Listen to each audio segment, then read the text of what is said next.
오늘은 원래는 옥상 청소라는 제목이었는데 여러분 옥상 청소를 모두 다 와가지고 손수라는 제목으로 바뀌었습니다. 손수라는 제목으로 하나님 말씀 나누도록 하겠습니다. 우리 옆 사람과 한번 인사할게요. 어떻게 섬깁니까? 우리 한 번 더 인사할게요. 여러분 손에는 뭐가 있나요? 좀 더우시면 에어컨을 좀 낮추셔도 되고 좀 자유롭게 하시면 됩니다. 7월의 문을 여시는 하나님의 섭리가 우리의 허룹송이 같은 문틈들에도 인도해 주시길 안녕으로 인사합니다.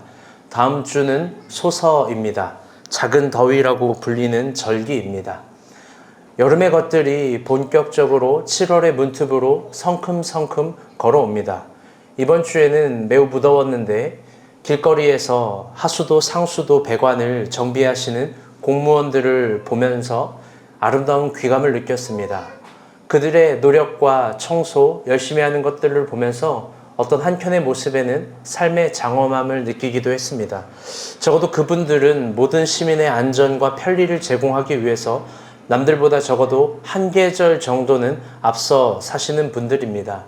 기상청의 뉴스가 정확하다면 장마는 지나갔다 하고 또 다른 기상청에서는 아직 장마가 한 번 더 늦장마로 온다고 하지만 뭐가 올지 모르겠습니다. 그런데 확실한 한 가지, 그분들을 보면서 한 사람을 사랑하는 거, 섬긴다라는 거, 그건 저렇게 하는 거 아닐까, 남들보다 한 계절 앞을 고민하는 거 아닐까 생각해 보게 되었습니다.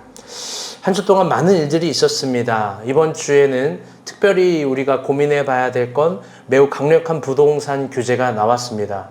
우리 또 윤희 형제도 있고 뒤에 아현 자매도 있는데 부동산 규제 얘기하는 게 좀 부끄럽습니다. 제가 아는 척하는 것 같아서요. 그런데 전혀 그런 차원이 아니고요. 조금 정리해 보게 되면 주담대 주택담보대출이라는 게 6억으로 제한이 되어 있고 2주택자에게는 아예 대출 적용이 되지 않게 발표를 하였습니다. 무주택자에겐 대출의 기회가 있지만 주담대 50년 만기가 30년으로 줄어버렸습니다. 금리는 훨씬 더 고가의 금리가 진행됐습니다. 신혼부부 대출은 3억 2천으로 신생아 대출은 4억으로 줄었습니다. 기존에 있던 대출보다 25%가 줄어드는 겁니다. 또 소위 말하는 갭투자라는 소유권 이전을 조건부로 한 전세자금 대출이 전면 금지가 이루어졌습니다. 무엇보다 이게 제일 중요한데 신용대출, 주담대 말고요. 신용대출 한도를 연소득 이내로 규정시켰습니다. 이건 어떤 의미에서 대출은 절대 안 해주겠다라는 겁니다.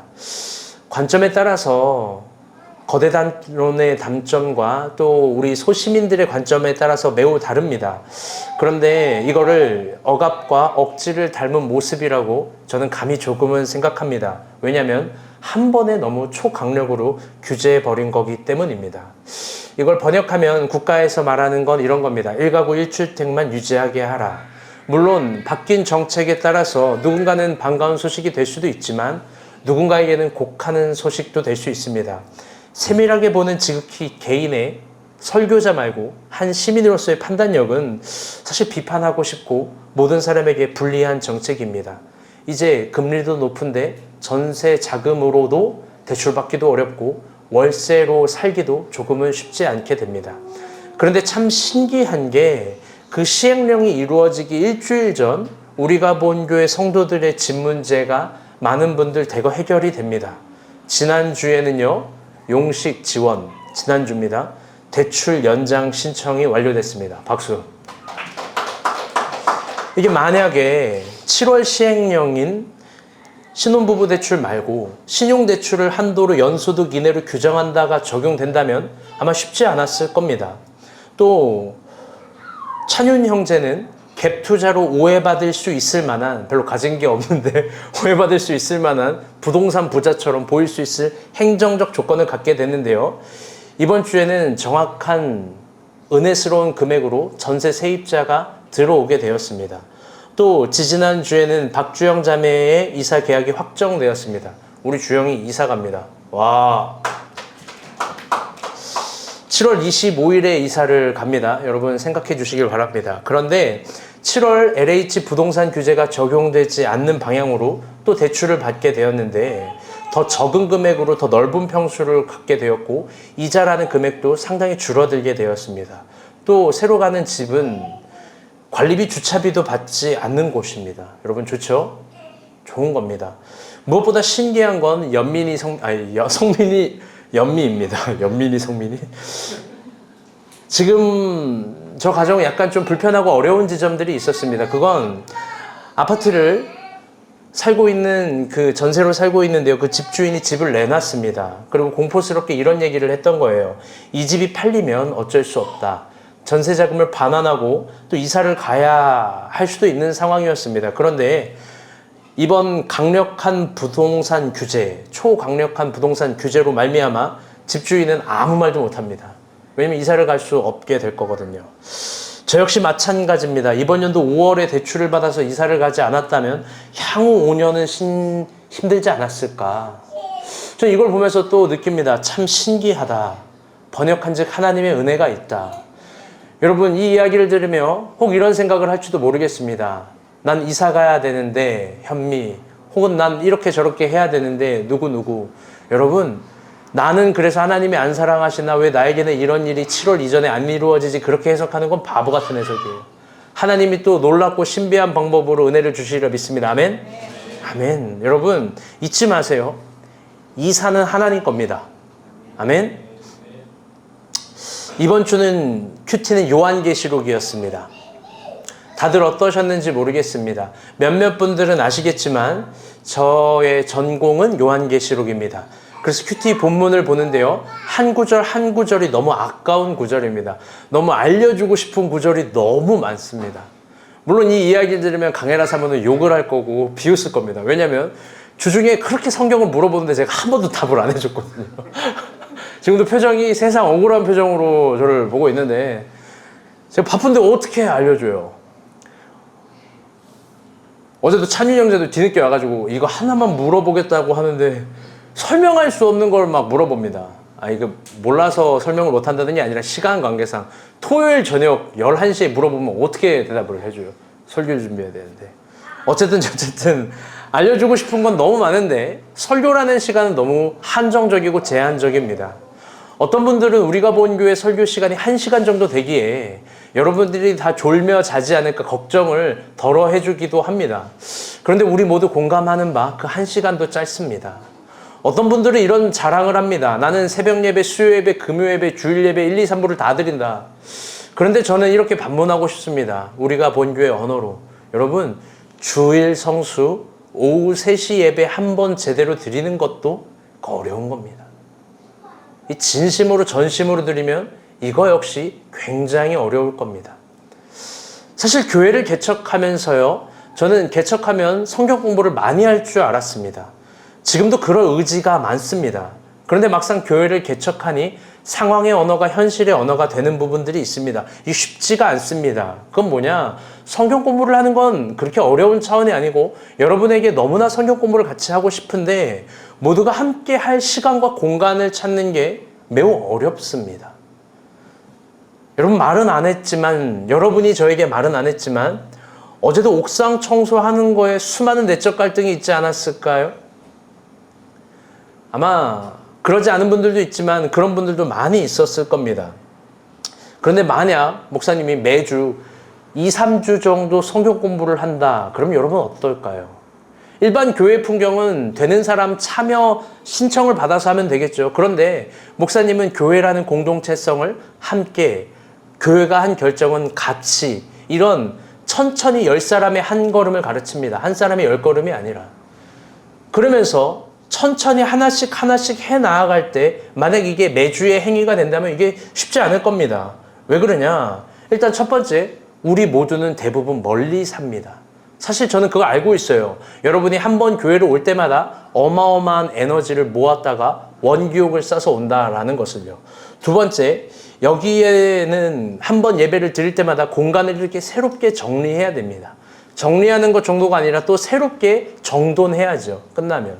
그거 역시 쉽지 않은 에너지입니다. 또한 무엇보다 고려해야 될 건 여기엔 사업처가 3개, 4개가 있습니다. 그렇기 때문에 함께 있는 공동체이기 때문에 서로 배려해야 되고, 교회 가니까 다 따라와 이런 구조는 아닙니다. 손님들, 또 오고 가는 시간들, 영업 시간들을 최대한 고려해서 함께 맞추어 갑니다. 그래서 실상은 쉽지가 않죠. 리더로서 이것들을 하나하나 매듭지어가고 할 때는 더 여러 가지 고민들이 있는 겁니다. 물론 그래서 아쉽기도 하고, 또 물론 그래서 함께 꿈을 꿔보기도 합니다. 그건 지금 우리에게 주어진 이 시절, 이 조건들을 먼저는 반갑게 품에 안고 안녕으로 인사하는 겁니다. 우리 이런 시절이 있었어. 몇 년간 이런 시절이 있었지. 그런데 언젠간 저도 교회도 모든 것들이 안정되어서 우리가 레귤러한 그런 부분으로 성경 공부를 할 수 있는 시간과 넉넉하게 주어지길 요한계시록 보면서 한번 소원해 보았습니다. 여러분, 반드시 우리에게도 그런 시간 옵니다. 아멘? 그때 빼지 마세요. 여러분, 경험적으로 알지만 성경 공부 지나간 본문은 2번 알려주는 법이 없습니다. 오늘 본문은요, 요한계시록에 있는 4대 교회에 관한 본문입니다. 본문을 이야기하기 전에 우리가 요한계시록을 보게 되니까 요한계시록에 대한 소소한 특징들에 대해서 잠깐 이야기를 해보려 합니다. 여러분, 요한계시록은 어떤 책일까요? 요한계시록. 너무 많이 알려주고 싶습니다. 막 칠판 갖다가 막 한 몇 시간을 막 해주고 싶어요. 너무나 아름다운 성경이에요. 대부분 요한계시록을 보는 성도들의 태도는요, 2가지로 양분화되어 있습니다. 첫 번째는요, 아예 이건 해석할 수 없다라고 해서 터부시하고 무시하는 경우. 2번째 경우는요, 너무 과도하게 집착하는 겁니다. 특히 요한계시록이 어떤 특정 사건을 현 시대의 어떤 사건들과 조립해서 뭐 베리칩인지 뭐 바나나칩인지 뭔지 모르겠지만 뭐 그런 것들과 뭐 하고 뭐 음모론에 집착하고 막 그런 겁니다. 음모론 집착을 막 해요. 요한계시록을 보면서. 그 대표적인 게 일루미나티 같은 겁니다.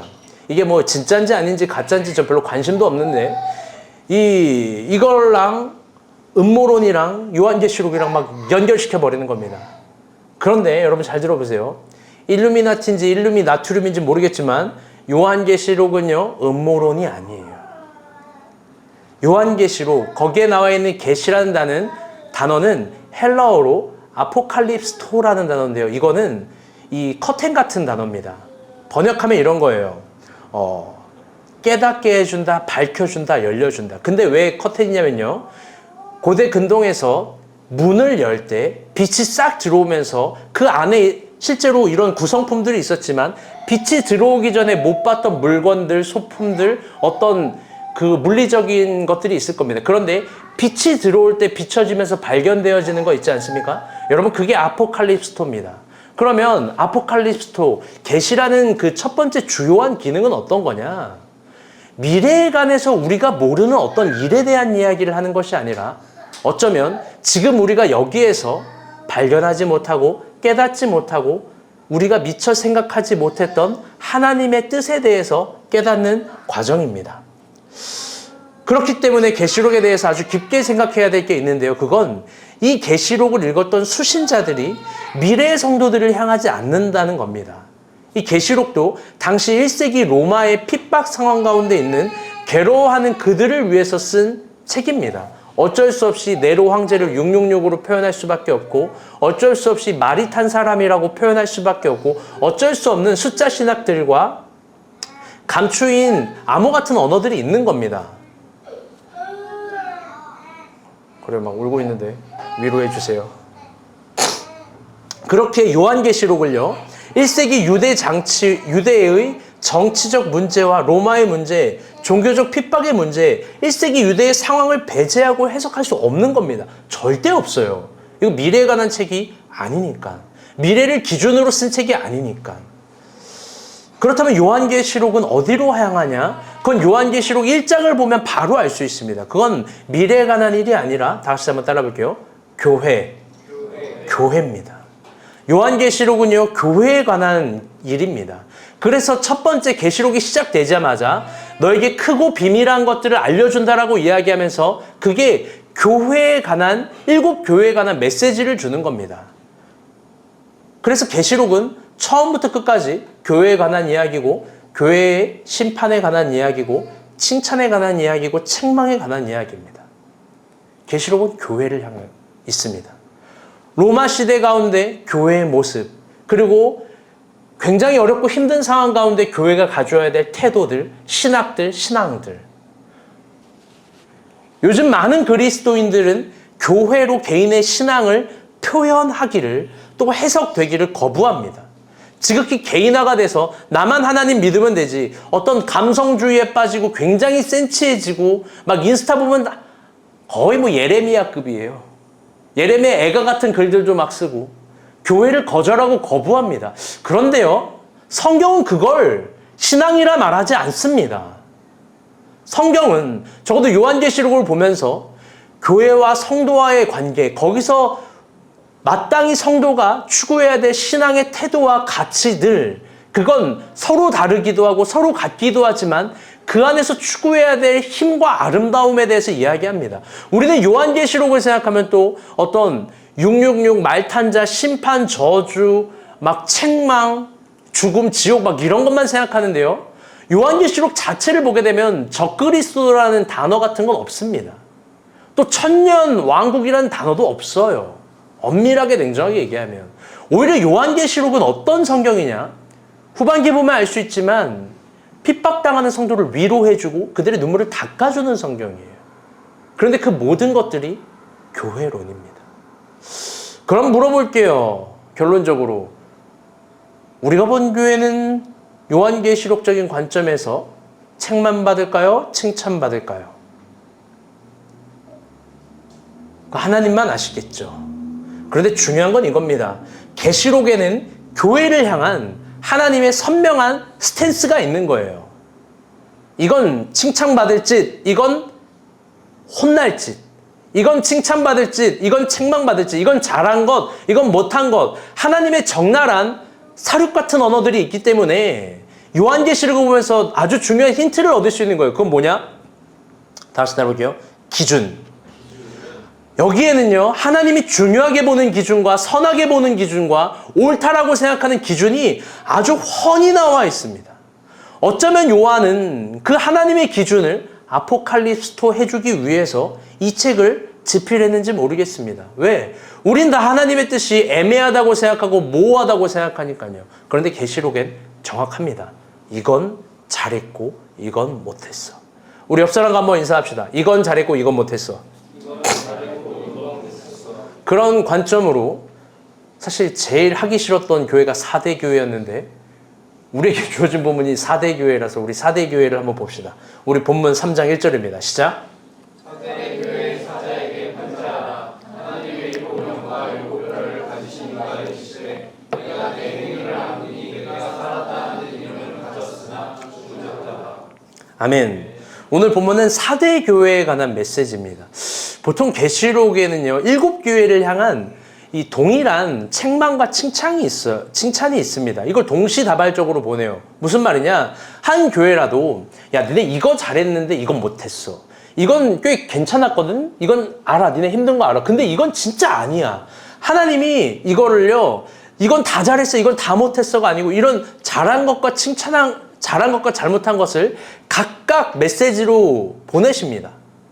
그런데 참 희한하죠. 4대 교회는 책망밖에 없습니다. 사실 오늘 본문의 이 후반절에는요, 빌라델피아 교회가 있습니다. 빌라델피아 교회는 또 재미있게도 칭찬밖에 없습니다.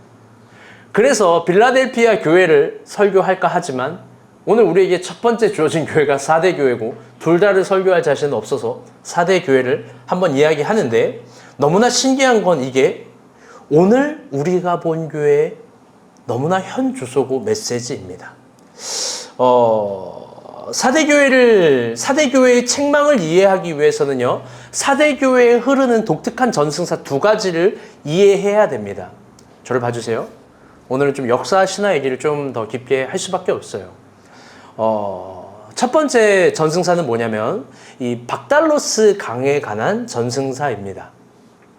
이상한 얘기하는 게 아니에요. 잘 들어보세요. 4대 교회는요, 아마 7교회 중에, 소아시아 7교회 중에 가장 부유한 교회였을 겁니다. 이 4대는 리디아 왕국에 속해 있는 나라인데요. 이 리디아 왕들의 유적지를 보게 되면 우리나라의 경주 왕릉 같습니다. 특히 크로이소스 왕을 보게 되면요, 그가 가졌던 부귀, 그가 가졌던 유복함, 그가 가졌던 부와 명예가 얼마나 큰지를 짐작하게 합니다. 굉장해요, 무덤이. 어떻게 고대 근동에 이 정도 무덤이 있을 수 있지 생각이 들 정도입니다. 그런데 그런 리디아 왕국은 왜 부자였을까요? 왜? 전유영씨 대답해봐요. 배웠을 거 아니에요, 방문각에서. 왜 그러냐? 그건 그 왕국에 흐르는 박달로스 강 때문에 그렇습니다. 그 강에는요, 사금이 채취가 됩니다. 금이 채취되는 양이 어마어마한 거예요. 그리스 역사가 중에 헤로이토스라는 역사가가 있습니다. 그 헤로이토스라는 역사가는 박달로스 강에서는요, 금이 방류된다라는 표현을 그 역사책이라는 곳에 기록을 합니다. 금이 얼마나 많이 쉽게 채울 수 있는지, 금이 방류가 된다라는 걸 써요. 그래서 그들은 쉽게 부를 소유할 수 있었던 거죠. 헤로토토스의 역사를 보게 되면요, 박달로스의 전승사의 한 가지 대목을 소개하는데요, 그게 미다스의 손에 관한 이야기입니다. 미다스 손. 여러분 이거 한 번쯤 들어봤을 거예요. 미다스 손. 다 알죠? 뭐예요, 민정이? 도대체 무슨 말인지 모르겠어요. 미다스 손이라는 걸 여러분이 알 수밖에 없는 이유는 우리 시대에 이걸 이렇게 표현해요. 다시 따볼게요. 마이다스의 손. 마이다스의 손이라는 걸 우리는 쉽게 이야기를 하는데, 이게 번역하면 무슨 뜻이죠? 돈을 아주 잘 버는 능력이죠. 여러분 손 봐요. 이게 똥손인가 마이다스의 손인가. 근데 이게 미다스의 신화에 관해서 먼저 나온 이야기입니다. 미다스라는 사람이 활동했던 지역은 프리기아 왕조 때인데요, 프리기아에는요, 포도주의 신이라고 불리는 디오니소스라는 신이 있었습니다. 그 디오니소스가 과정을 생략하고요, 인간인 미다스에게 어떤 큰 신세를 지게 됩니다. 그 신화를 보게 되면 큰 신세를 지게 되는데요, 그래서 미다스에게 소원을 들어준다라고 얘기하는 거예요. 디오니소스가 신세를 졌기 때문에. 여러분이라면 신이 소원을 들어준다라고 하면 무슨 소원을 빌 것 같아요? 박지영 간사. 소원을 들어준대요. 10개를. 살아있네 아직. 왜 10개 하필이면 100개 해야지. 윤희 형제 소원 들어준다면 뭐라고 할 거예요?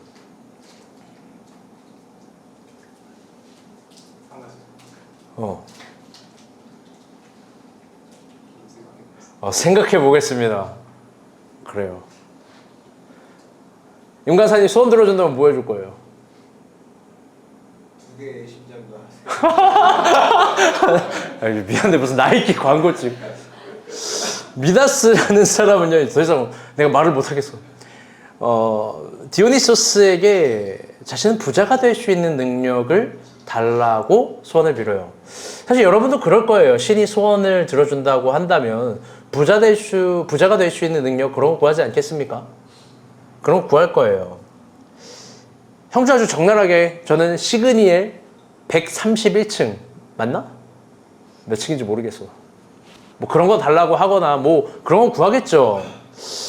근데 신화를 보게 되면 디오니소스는요, 굉장히 실망합니다. 왜냐하면 미다스라는 사람이 좀 괜찮아서 지혜를 구하거나 자신의 나라의 운명, 좀 어려웠었거든요. 그 나라의 운명을 구할 줄 알았는데 그런 것이 아니라 부를 구했기 때문입니다. 그래서 약속은 약속이기에 미다스에게 부자가 될 수 있는 능력을 줬습니다. 그래서 이제 돌아가는 길에 미다스가 내가 무슨 능력이 있는 거지? 그리고 집으로 돌아가는데요, 이 밤나무를 만집니다. 근데 밤나무가 금으로 변하는 거예요. 미다스가 너무 좋아합니다. 내가 손을 댔더니 이게 금으로 변하네? 그리고 또 지나가다가 들풀을 만지고 돌을 만지니까 이게 다 금으로 변하는 겁니다. 여러분, 그렇게 금으로 변하면 행복해요, 안 행복해요? 주영이 행복해요, 안 행복해요? 내가 딱 여기를 만졌는데 강대상이 금으로 변하고 핸드폰이 금으로 변해서 바로 팔아버리면 되잖아요. 그쵸? 손을 대는 것마다 작은 모래알망이마저 다 금으로 변하는 겁니다. 그런데 그는 인간이라서요, 얼마 안 지나서 금방 허기짐을 느낍니다. 배가 고픈 거예요. 그래서 길 앞에 있는 언제나 자주 먹었던 사과, 그걸 따려고 사과를 잡았는데 그 사과마저 금으로 변하는 거예요. 못 먹는 거예요. 그런데 설상가상으로 그가 가장 사랑하는 그의 딸이 저 멀리서 아빠가 온다고 프리기아 왕족까지 갔다 왔으니까 멀리서 달려오는데 오지 말라고 하는데 딸이 아빠를 안습니다. 그래서 어떻게 되냐? 그 딸도 금으로 변합니다. 그리고 저 멀리서 그의 아내도 오는데 아내도 손을 댔는데 아내도 금으로 변합니다. 미다스는 울고 절망합니다. 그래서 그 길로 배는 고프고 모든 걸 잃어버린 겁니다. 돈은 가졌지만. 그래서 미다스는 그 길로 디오니소스를 다시 찾아가서 자신의 능력을 빼앗아 달라고 이야기를 합니다. 그때 디오니소스가 이런 말을 합니다. 박달로스 강에 네 몸을 씻으면 그러면 네 능력이 사라질 거야. 그래서 미다스는 그곳에서 몸을 씻고 통곡하다가 급류에 휩쓸려 죽습니다. 그게 바로 사대교회 앞에 흐르는 박달로스 강의 신화입니다. 그래서 박달로스 강에서 방류되는 사금, 채취되는 그 수많은 사금은 미다스의 죽음에 관한 신화의 이야기를 갖고 있는 겁니다. 여러분, 이 전승사의 메시지는 뭘까요? 그건 그 시대에 그 모든 시민들에게 있었던 공통된 언어는 문장으로 표현하면 이거예요. 그 시대의 문장이에요. 금이라는 가치는 다시 따라볼게요. 살아있으나 죽었다. 그게 그 시대의 언어예요. 금이 많이 채취되지만 금이라는 건 살아있으나 죽었다라는 거예요. 미다스가 금으로 모든 행복, 존재, 시간, 공간, 사람을 살릴 수 있다고 생각합니다. 그런데 그 금은 살아있으나 죽었다는 거예요. 그 금으로 사과 한 조각도 먹을 수 없고 아내와 딸도 지킬 수 없고 얻을 수도 없는 겁니다. 지금 여러분 모르겠지만 헤라사모 가장 은혜 받은 표정을 하고 있어요. 헤라사모가. 여러분 그런 거예요. 여러분 본문에서 사대교회를 책망하시는 이유가 참 재밌습니다. 1절 다시 한번 볼까요? 시작.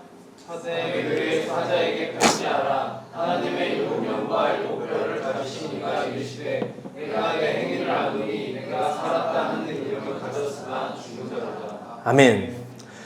그들에게 살아있는 이름을 가졌으나 죽었다. 이게 그 시대의 사람들이 알고 있는 미다스의 손에 관한 그 시대의 교훈인 겁니다. 사대교회는 당시에 가장 큰 교회 규모를 자랑했고 그래서 돈으로 모든 것들을 환원해버렸습니다.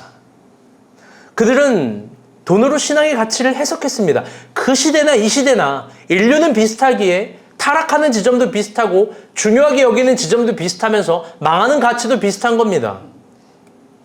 그래서 그들은 돈을 벌 수 있는 걸 신앙의 기치의 가치로 해석했습니다. 물론 오늘날 조국교회에서는 이런 간증들을 아주 구석구석 찾아냅니다. 왜? 성공하는 사람들이 적으니까요.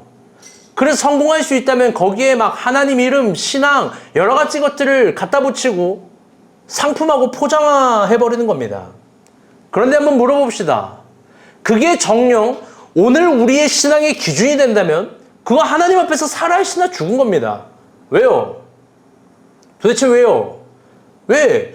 결국 어떤 신앙을 포장해든 하나님은 돈이고 돈은 곧 하나님이 되는 거니까요.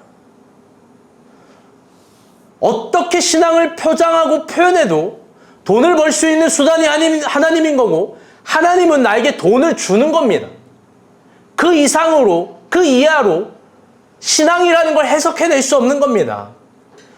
요한은 사대교회를 향한 그들이 기억하고 있는 가장 아픈 얘기를 전해주고 있는 겁니다. 너네가 크니? 너네가 돈이 좀 많니? 그런데 그게 살아있는 이름을 가졌으나 그게 교회예요. 살아있는 이름, 교회라는 사대교회라는 이름을 가졌으나 그거 죽은 거야. 난 너네 죽은 거로 봐. 여러분 이 설교 본문을, 이 설교를 오해해서는 안 됩니다. 잘 이해해야 됩니다. 저는 지금 돈을 터부시하면서 이야기하는 게 아닙니다. 또 돈을 버는 행위가 나쁘다라고 이야기하는 거 전혀 아닙니다. 오히려 성경에서 인간에게 요구하는 지점은 인간이 한계까지 가보는 거예요. 그거 확실해요. 변화하고 한계까지 가보는 거예요. 새로운 삶이 있다라고 초대해 주는 겁니다. 내가 경험한 삶이 아니라 주님이 경험시켜주고 싶은 삶. 거기엔 기적이 있고 이적이 있고 그럴 때 돈이라는 매개도 하나님이 부어주시죠. 그거 대단한 얘기도 아니고 평범한 얘기입니다. 그런데 다만 두 번째 중요한 메시지도 있는 겁니다. 그 돈이라는 것이 하나님의 이름 앞에 무릎 꿇리지 못하면 그건 살아있으나 죽은 겁니다. 그 살아있으나 죽은 거예요. 아니, 그 어떤 가치도 마찬가지입니다. 심지어 자녀라는 가치도 동일합니다. 여러분, 아브라함 보세요. 그거 하나님 앞에 무릎 꿇리지 못하면 여러분 그 살아있는 이름을 갖고 있으나 죽은 거예요. 그럼 반대 적용도 돼야 되겠죠. 그 어떤 가치도 하나님 앞에 무릎 꿇을 수 있다면 그건 죽어 있어도 살아있는 겁니다. 아멘? 여러분, 그러니 너무 고단한 싸움 하지 마세요. 어차피 하나님 못 이겨요. 어차피 하나님 못 이긴다고요. 여러분, 오늘은 좀 깊게 한번 설명해 봅시다. 아니, 설교해 봅시다. 여러분, 그럼 하나님 앞에서 어떤 것이 살아있는 가치일까요? 그냥 내가 있는 가치를 뭐 다 똥으로 여기고 터부시 여기고 여러분 그런 게 살아있는 가치일까요? 여러분 도대체 어떤 게 살아있는 마음일까요?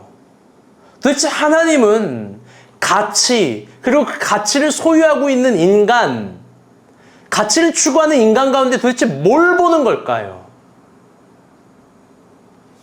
우리 사무엘상 16장 7절 하나 봅시다. 시작. 여호와께서 사무엘에게 이르시되 그의 용모와 키를 보지 말라. 내가 이미 그를 버렸노라. 내가 보는 것은 사람과 같지 아니하니 사람은 외모를 보노나 나 여호와는 중심을 보느라 하시더라. 아멘. 아멘. 여러분 저를 봐주세요. 이게 굉장히 특별한 지점이에요. 하나님은 무엇을 본대요? 가치. 그 가치를 갖고 있는 인간, 가치를 쫓는 인간에게 하나의 중요한 점을 보는데 그 중심을 본다는 거예요. 이건 굉장히 큰 업계의 비밀을 알려드릴게요. 이게 진짜 큰 업계의 비밀이에요. 성경을 연구하고 있는 사람들의 비밀. 뭐냐? 하나님이 선택한 모든 사람의 공통점은 하나님은 중심을 봤다는 거예요. 여러분, 중심을 본다는 게 하나님을 이런 하나님으로 오해하면 안 돼요. 오, 하나님 오늘 내가 나쁜 생각했는데요. 오, 하나님 내가 오늘 잘못했는데요. 오늘 하나님 내가 운전하다가 신호를 어겼는데요. 여러분, 그런 정도라면 지금 다 죽어야 돼요. 상현 형제는 살아있을 수가 없을 것 같고. 지금 뭐 윤영식 형제 맨날 운전하면 신호 몇 번 어겼어요. 저도 많이 어겼어요. 벌금 내고. 힘들죠. 중심을 본다는 건 하나님이 무슨 남영동에 있는 전기의자의 하나님이 아니에요. 그랬어 안 그랬어 막 지지면서 그게 아니에요. 어차피 우리가 연약하고 실수가 많은 인간이라는 거 알아요. 그거 때리고 치면 여기서 살아있을 인간이 없어요.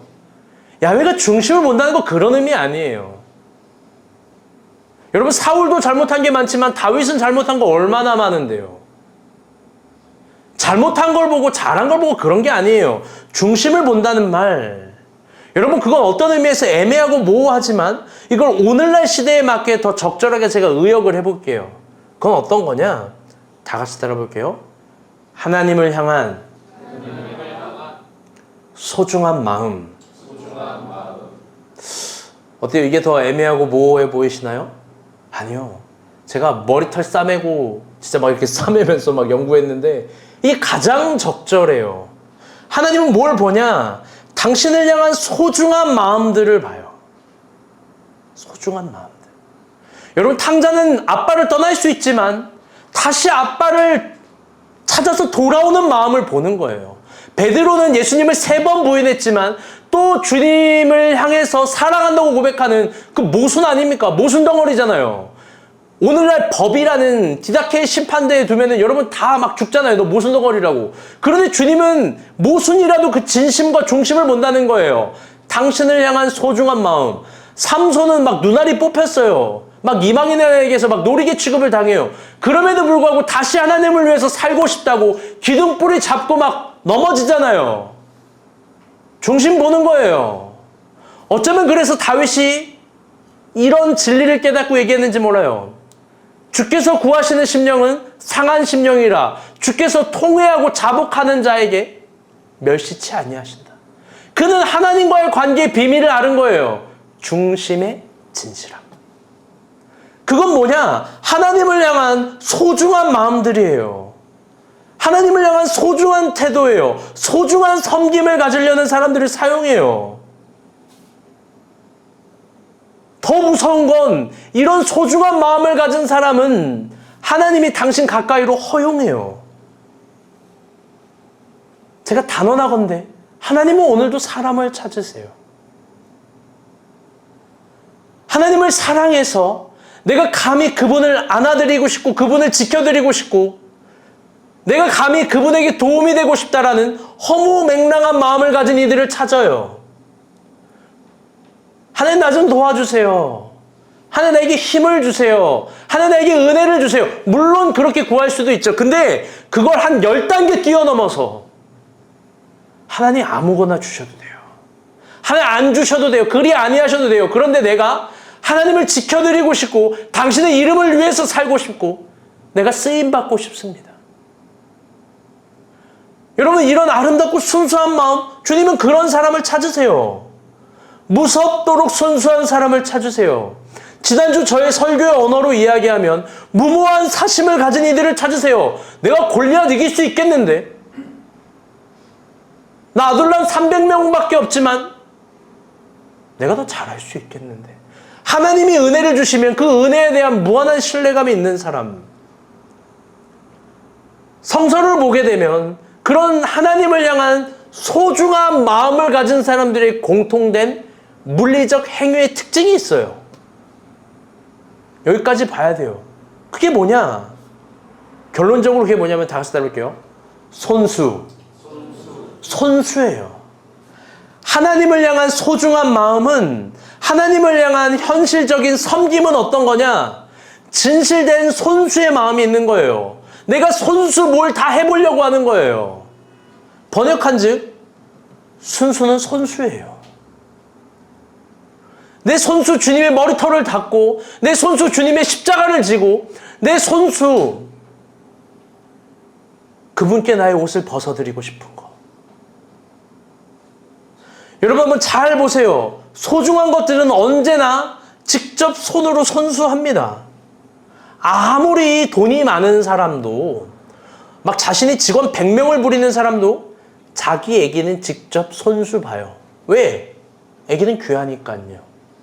여러분 엄마가 아무리 바쁘고 힘들어도요 자녀를 향해서 손수 밥을 지어줘요. 왜? 자녀가 너무 귀하니까. 제가 충격받은 게 저희 어머니 병원에서 일주일 막 8일을 있었어요. 집에 와가지고 9일째 김치예요. 저 주겠다고. 반찬을 하는 거예요. 근데 이게 너무 화가 나가지고 왜 그래? 그러니까 아들 밥 못 먹을까봐. 이게 여러분 말이 돼요? 누가 봐도 배가 나오고 살이 쪄가지고 잘 먹고 있는데. 그런데 이런 간증을 어디서 들었냐? 한 2년 전에 형주 어머니 김복수 권사님이 암 수술 끝났을 때 들었어요. 암 수술 끝났는데 깍두기라고 있대요. 여러분 형주가 깍두기를 못 먹겠습니까? 연미가 깍두기 못 먹어가지고 엄마 깍두기 막 이러겠어요? 아니죠. 시키지도 않았는데 막 깍두기 담는 거예요. 왜? 손수 지어주고 싶은걸요. 사랑하니까. 여러분 사랑하는 사람에게 선물을 사주고 싶은데 누구 시켜서 선물 사줍니까? 야 대신 선물 좀 사다 줘. 막 이래요? 여러분 사랑하는 사람에게 편지를 쓰는데 그 대신 GPT에게 시킵니까? 야 오늘 내가 아현이한테 사랑의 편지를 쓰고 싶은데 그 챗GPT 너의 능력 좀 보자. 여러분 이래요?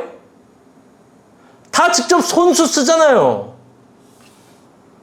여러분 세차도 마찬가지 아니에요? 자동차가 막차가 되고 똥차가 되면요 그냥 세차장에 돌려요. 그런데 진짜 자기 힘으로 얻고 너무나 사랑하는 사람은요 임성근이 없어서 아쉬운데 손세차해요. 막 손세차 막 하는 거예요. 임성근 막 자동차에 미쳤잖아요. 막. 어제도 가는 길에 이럴 줄 알았으면 세차할 걸 하고 갖고 올 걸 그런 얘기를 하더라고요. 이렇게 오래 이렇게 늦게까지 할 줄 알았으면. 여러분 제가 이번 주에 참 감동받은 일이 있어요. 여러분 이제 미아 테이블이 아니라 미아 프리젠트예요. 여러분 사진 봐요. 여러분 미아 테이블이라고 해서 밀크티랑 이거 수정과예요. 여러분 여기 꽃들 막 이렇게 막 박았어요. 여러분 손수 저렇게 하는 거예요. 제가 생각해봤어요. 저기 GS마트에서 비락식혜 이런 거 갖다 팔면 한 2,000원이면 저 한 병 채울 수 있을 텐데.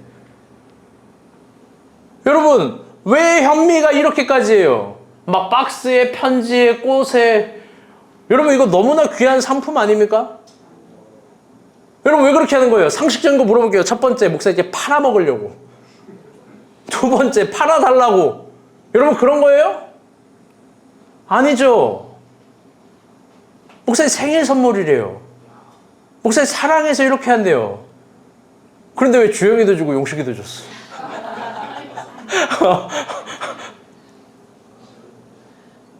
농담이고. 여러분 소중하니까, 주영이한테 미안하니까, 용식이한테 고마우니까 그렇게 한 거 아니에요? 그럼 왜 형주한테 안 했어?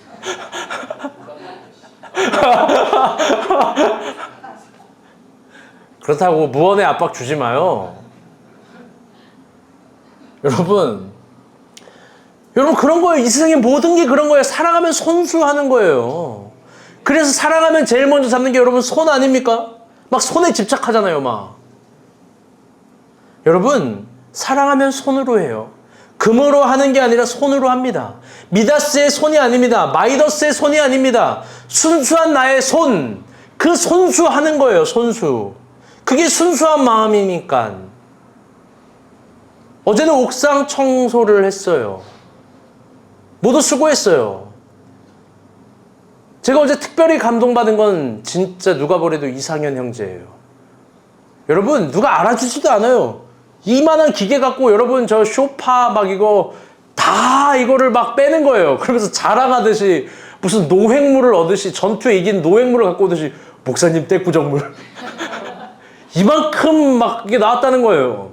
시키지도 않았는데 주영자매 막 그 백엔잎, 백엔잎이 아니지, 그 백엔잎 철자 틀려가지고 엄청 혼났네 헤라 사모한테. 어? 그 백엔잎 이거 막 저 뭐야 빨래방에 막 이거 빨래 맡기고 막 시키지도 않았는데 막 하는 거죠. 창틀 닦으면서 하는 얘기가 목사님 바퀴벌레 나왔어요. 너무 더러워요 이러고. 그리고 위에서 어제 옥상에서 사람들 엄청 수고했습니다. 인상 깊은 건 많았어요.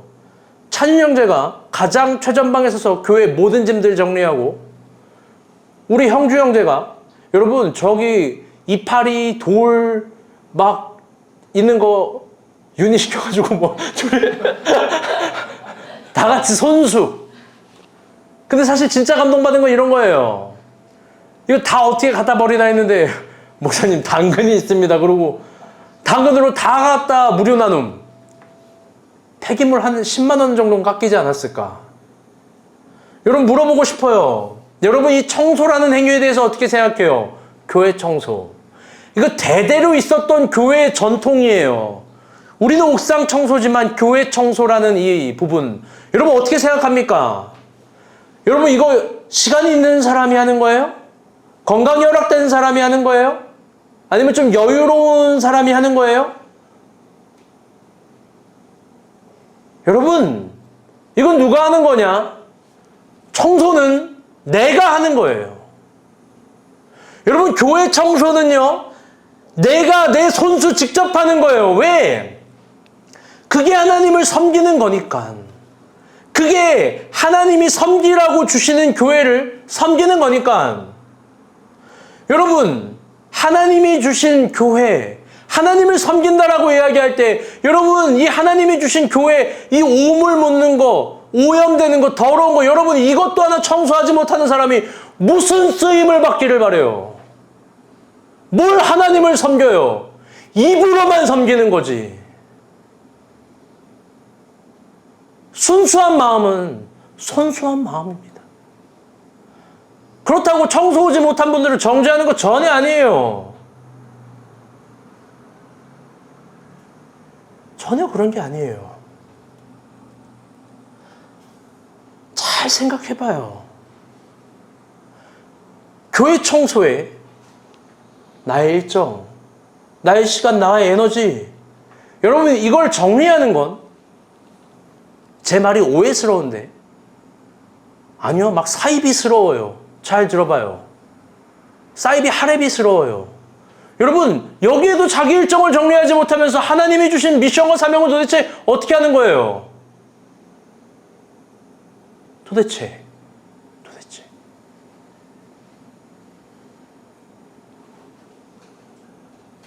여러분, 우리는 뭘 섬기고 있는 겁니까? 하나님이에요. 여러분, 그럼 하나님은 어떻게 섬기는 거예요? 하나님이 주신 가치, 하나님이 주신 방향, 여러분, 그거 손수 섬기는 거 아닙니까?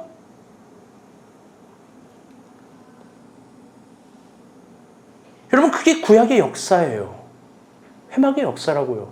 손수 지어라, 손수 닦아라, 손수 섬겨라.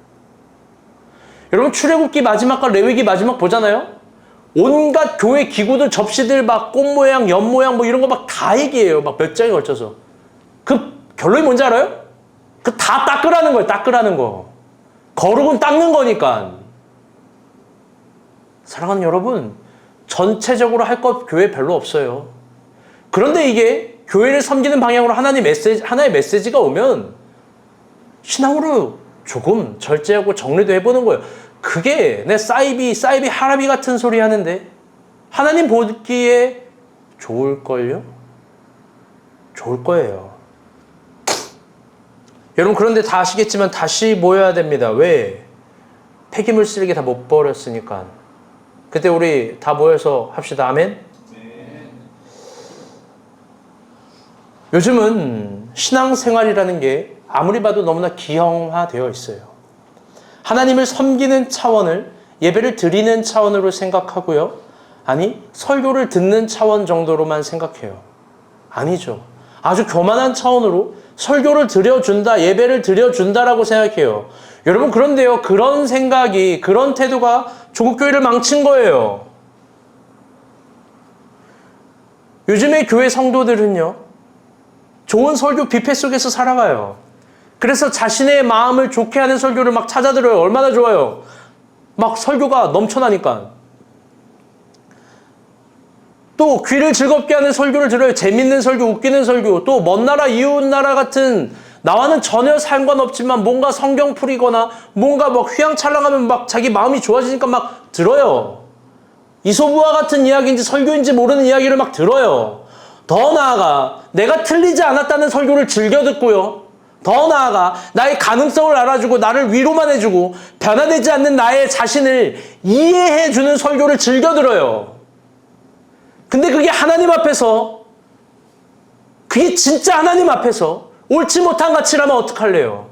그게 한 달란트 받은 사람 같은 행위라고 하나님은 책망하고 때려고치라고 변화될 수 있다라고, 그게 하나님이 주시는 메시지인데 한 달란트 받은 사람처럼 행동하는 신앙을 위로해주고 이해해주고 괜찮다고, 그게 주 앞에서 옳지 못한 설교라면 어떡하려고요? 여러분, 그런 메시지를 들으려면 차라리 김창옥 씨에게 가요. 김창옥 유튜브 들으세요. 오프라 윈프리 강연 듣고요. 오바마 강연 듣는 거예요. 왜? 제가 들어보니까 재밌더라고요. 막 마음도 뜨거워지고요. 막 저를 위로해줘요. 막 김창옥 씨가 막 어떻게 그런 기술과 스킬을 가졌는지 모르겠어요. 얼마나 좋아요. 하나도 안 변했는데 내가 대단한 존재래요. 여러분, 진지하게 눈에 불을 켜고 정말로 성경을 위로 아래로 털어서 봐요. 성경 66권의 대부분의 메시지는 책망이에요. 노인 아브라함도 혼나요. 부활 후 베드로 좀 위로도 해줄 법한데 또 혼내요. 왜? 혼내려고 혼내는 게 아니라 신앙생활의 기치의 가치는 다 같이 따라볼게요. 깨어있음. 깨어있음이니까요. 여러분, 이 요한계시록을 쓴 사람이 누구예요? 여러분, 사도 요한 아닙니까? 사도 요한 100세 때 썼어요. 그런데 너무나 아름다운 건 뭐냐면, 제가 맨날 요한계시록 1장 1절 2절을 볼 때마다 막 심장이 뛰어요. 막 가슴이 설레요. 그 이유는 뭐냐면 노인 요한에게도 새로운 계시가 임한 거잖아요. 아멘? 여전히 네가 살아보지 못한 삶, 여전히 네가 걸어가야 될 길, 또 발견해야 될 진리, 그게 우리 앞에 노인이라도 있다는 걸 보여주는 거 아닙니까? 여러분, 인생은 여러분이 만만하다고 생각하면 허무할 거예요.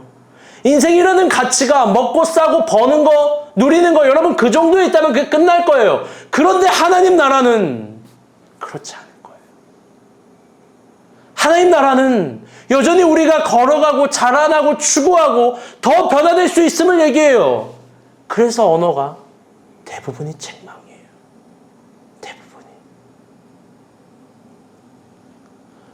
오늘 계시록은 소중한 걸 잃어버린 사대교회를 책망해요. 살아있는 것 같냐? 실상은 죽었어. 살아있는 것 같냐? 실상은 죽은 거야.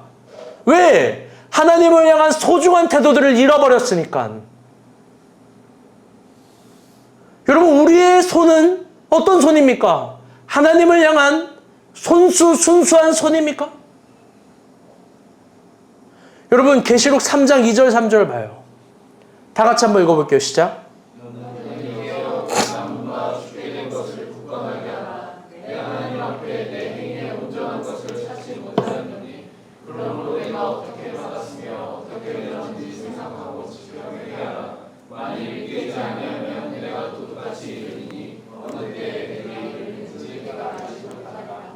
아멘. 요한은요, 소중한 태도를 잃어버린 사대에게 대안을 제시해요. 그런데 어떤 방법을 제시하는 게 아니라, 다시 해볼게요. 깨어있으라. 깨어있으라는 메시지를 전합니다. 물론 우리가 생각할 때 이 깨어있으라는 메시지는 클리셰처럼 상투어 같이 보입니다. 항상 있는 언어처럼 보일 수 있어요. 그런데 이것 역시 제가 아까 두 가지 전승사를 이해해야 한다고 했죠. 두 번째 전승사를 이해해야 깨닫습니다. 리디아 민족은요, 군사력으로는 고대 근동에서 당시 최강의 방어력을 가진 나라였어요. 요새예요, 요새. 그래서 고레스 시절 페르시아에게 굴복하지 않은 유일한 나라로 기록되기도 했어요. 몇 안 되는 나라죠. 그런데 그들이 막강했었던 이유는 기병이 강하거나 기병도 강했지만 어떤 무기의 화려함이 있었던 게 아니라 성 자체가 요새였어요. 페르시아의 주요 무기가 화살이었는데요. 그게 절대 통과되지 않아요. 거북선처럼. 그리고 그 성에는요, 문이 없어요. 들어가는 문도 나가는 문도. 그러니까 공성전도 안 되는 거예요. 닿을 수가 없어요. 그런데 결국 이 리디아 제국은 페르시아에게 무릎을 꿇고 패망합니다. 왜 그러냐? 이건 그들에게 뼈아픈 역사 하나가 있는데요.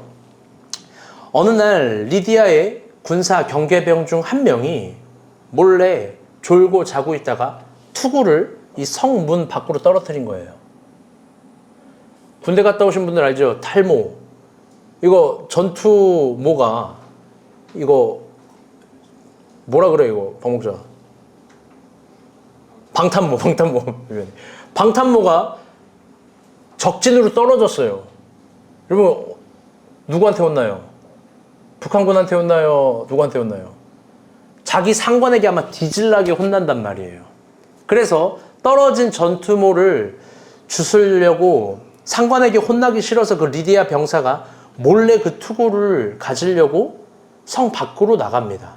그런데 어디로 나가냐? 리디아 군만 알 수 있는 비밀 통로가 있는 거예요.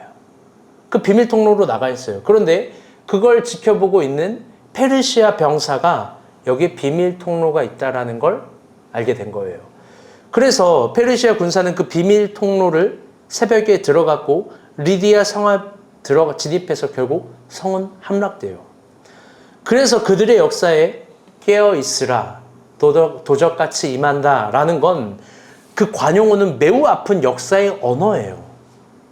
우리에게 대한민국 만세라는 구호가 단순히 응원가가 아닌 것처럼 어떤 하나의 애가인 것처럼 그들에게 깨어있으라 도둑같이 임한다 라는 건 매우 역사의 아픈 언어입니다. 그런데 이번에 요한은 계시록에서 동일하게 얘기하는 거예요. 깨어있으라. 누가 도둑같이 임한다고요? 3절 다 같이 시작.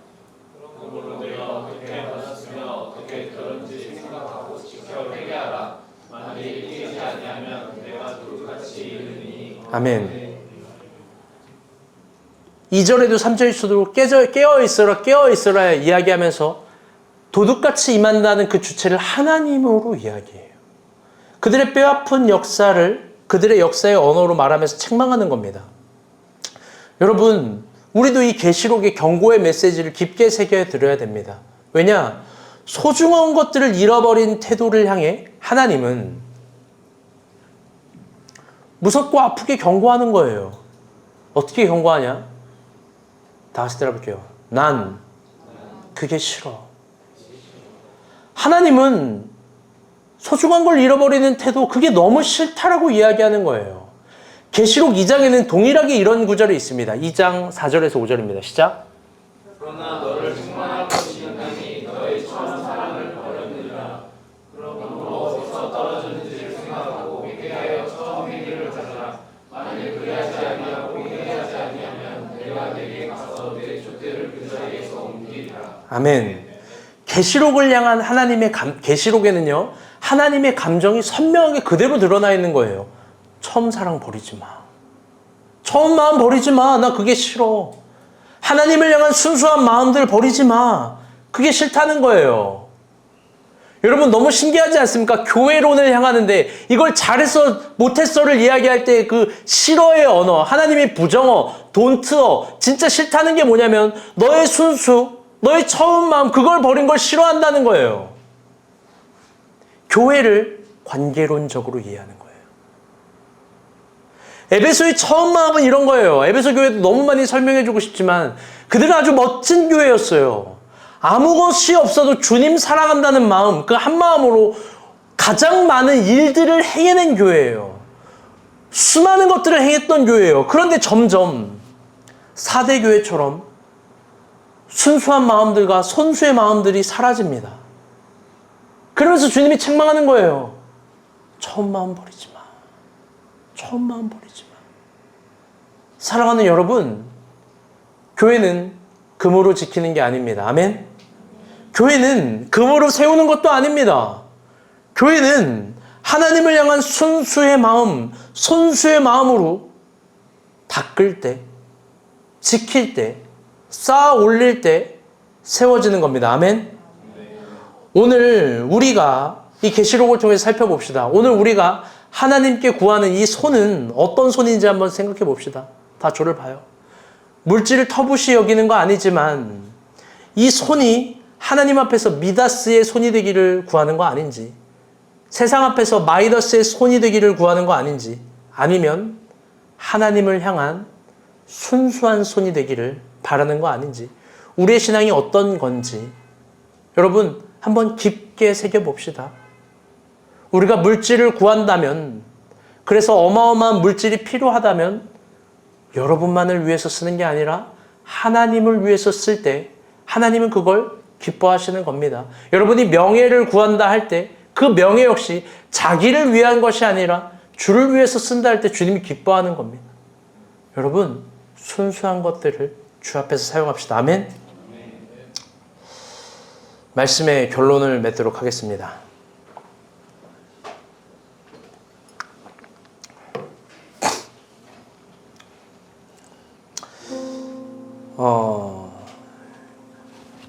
결론이 좀 주옥 같아요. 잘 들어보세요. 이번 주에 지원 간사가 참 여러 가지 힘든 얼굴을 하고 있었어요. 힘든 일이 있는 게 아니라. 지금도 얼굴 팅팅 부었잖아요. 부부싸움에서 그런 거 아니에요. 장사가 잘 돼요. 아까도 형제가 옆에 와서 귓속말로 리디아 군사처럼 목사님 여기 진짜 잘 된대요. 잘 돼요. 바빠요. 점심도 못 먹을 만큼, 아니 점심 먹는 걸 잊을 만큼. 여러분, 그런데요, 제가 좀 깊숙하잖아요. 깊숙해 하는데 수익이 별로 남는 게 없어요. 생각한 것보다, 몸을 쓰는 것보다. 몸 쓰는 일을 안 해서 더 피곤한 거예요. 억울하겠죠? 힘들겠죠?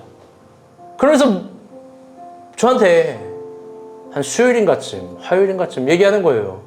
눈에 초점은 다 잃어버린 채로 목사님 내가 뭐 하고 있는지 모르겠어요. 근데 그 말 싫어하는 거 뻔히 알면서 진짜 진심으로 나온 거예요. 내가 뭐 하고 있는지 모르겠어요. 근데 인상적인 게 이런 거예요. 목사님 내가 뭐 하고 있는지 모르겠어요 하면서 여전히 이 샐러드를 만들어요. 이 샐러드 목사님 내가 뭐 하는지 모르겠어요. 뭐 하는지 모르겠어요. 뭐 하는지 모르겠어요.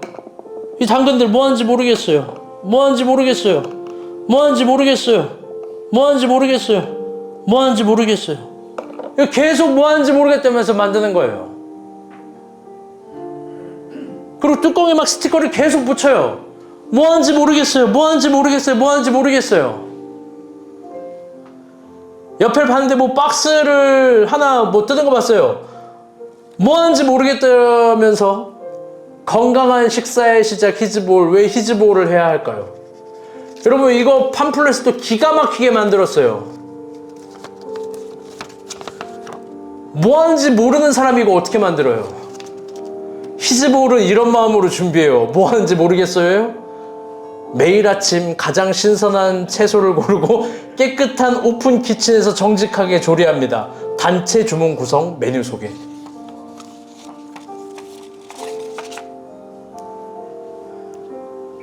뭐 하는지 모르겠다면서 계속 일을 해요.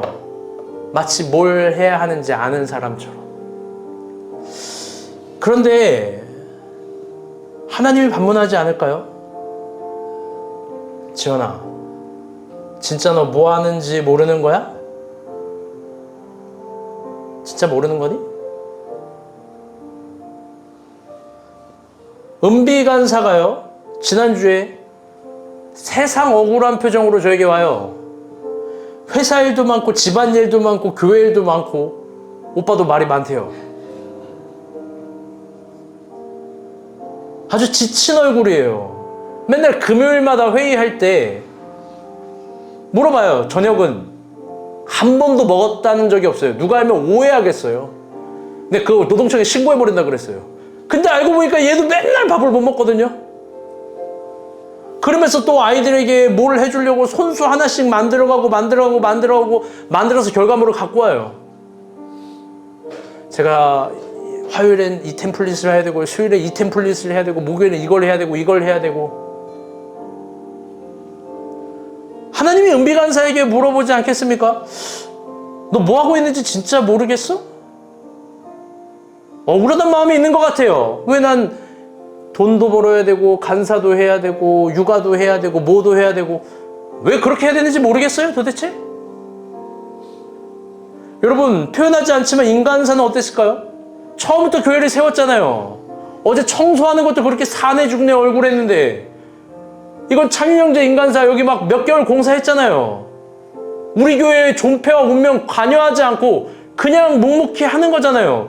그의 마음속에 자기가 뭘 하고 있는지 모르겠다라는 마음이 두드려지지 않았을까요? 또 저를 향해 원망의 마음이 들지 않았을까요? 괜히 교회 개척한다 그래가지고. 여러분 저는 어떨까요? 여러분 저는 어떻겠어요? 교회를 개척하고 어려웠던 시간들이 있어요. 맨날 웃으니까 모를 거고 담담하니까 헤아리지 못할 텐데 어떤 기간을 말하고 싶진 않아요. 여러분 상상할까봐 상상력이 뛰어나니까. 그런데 그때 저의 손엔 그토록 사랑하는 성경책도 없었고 신학책도 없었고 내 손가락이 너덜너덜해지도록 방아쇠 수지군 같은 이상한 관절염, 류마티스 관절염 막 이런 거 얻었어요. 과자 봉지를 하나 뜯으려는데 그거 뜯을 힘조차 없는 거예요. 진짜로 30대가 등친 산만해가지고. 그때 기도했어요. 나도 그때 뭘 하고 있는지 도무지 모르겠는 거예요. 어느 정도 억울함이 깃들 땐 생닭 같은 울음으로 하나님께 기도했던 게 기억나요. 하나님 내가 목사인데 이게 내 역할이 아닌데 나도 저 평범한 어떤 목회자들처럼 양복 입고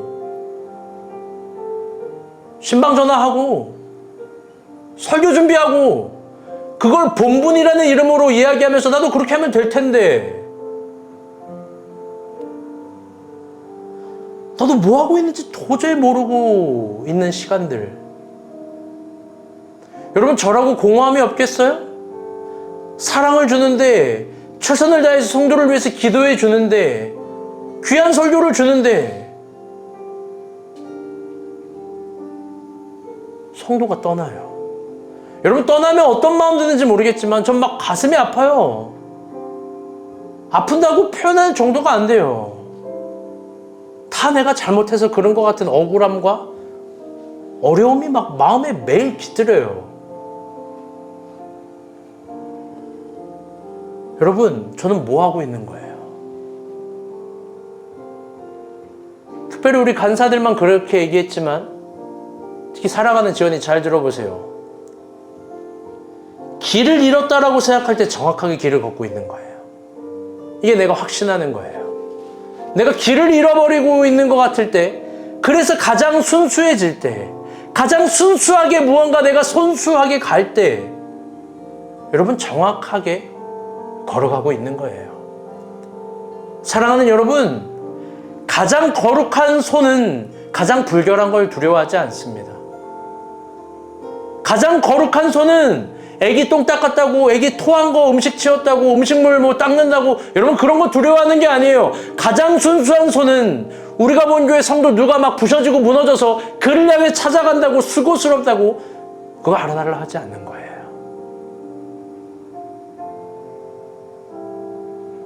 우리 하나님 앞에 미다스 손이나 마이더스의 손 말고 순수한 손 가지길 기도합시다. 아멘. 그게 하나님을 세우고 있는 줄 믿습니다. 아멘. 우리 지원 간사 더 많이 사랑해 주세요. 우리 기도합시다.